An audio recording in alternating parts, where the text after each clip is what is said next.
छत्तीसगढ़ में धान खरीदी अपने अंतिम चरण पर है, लेकिन रायगढ़ जिले में अन्नदाताओं की चिंताएं कम होने का नाम नहीं ले रही है।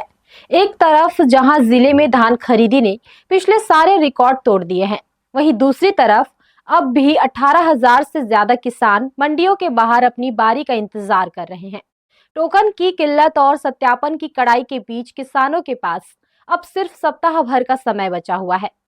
रायगढ़ जिले में इस साल धान खरीदी का उत्साह अब किसानों के लिए परेशानी का सबब बनता जा रहा है। आंकड़ों की बात करें तो अब तक 68,000 किसानों से 46 लाख क्विंटल धान की रिकॉर्ड खरीदी की जा चुकी है।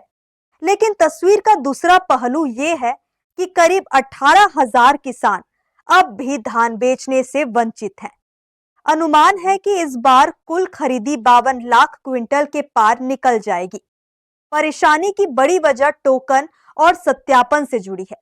फर्जी खरीदी पर लगाम लगाने के लिए प्रशासन ने अब बिना पटवारी सत्यापन के खरीदी पर रोक लगा दी है। इसके चलते टोकन लेने के लिए किसानों को कड़ी मशक्कत करनी पड़ रही है।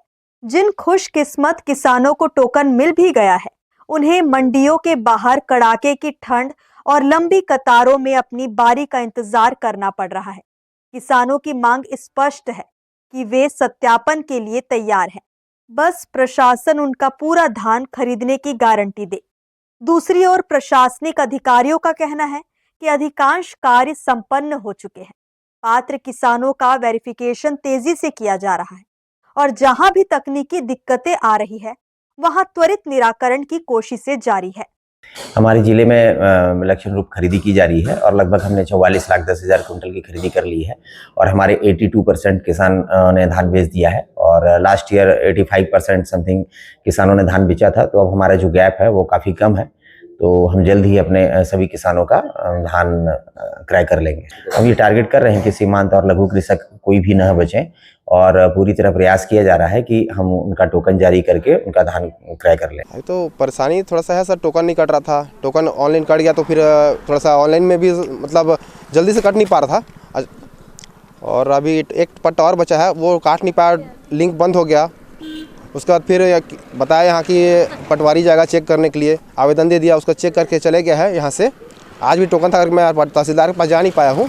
अब तो कल से तहसीलदार वाला काम करूँगा, फिर वहाँ से एक पट्टा और बचा है, 100 कुंटल में धान और बचा है, उसको कल फिर दूंगा।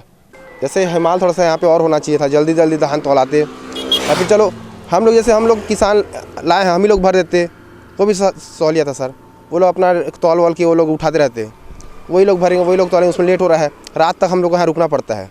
तहसीलदार अब पटवारी चेक करके गया है, धान है कि नहीं घर में, धान को चेक करके गया है, वहाँ से तहसीलदार के पास पहुँच गया फ़ोटो, फिर जाके वहाँ पे साइन करवा के फिर यहाँ मंडी में लाके जमा करना पड़ेगा, उसको बोल रहे हैं। उसके बाद फिर यहाँ से फिर नया टोकन कटेगा, काफ़ी थोड़ा चक्कर काटना पड़ रहा है उसके लिए, ऐसा है थोड़ा सा सर।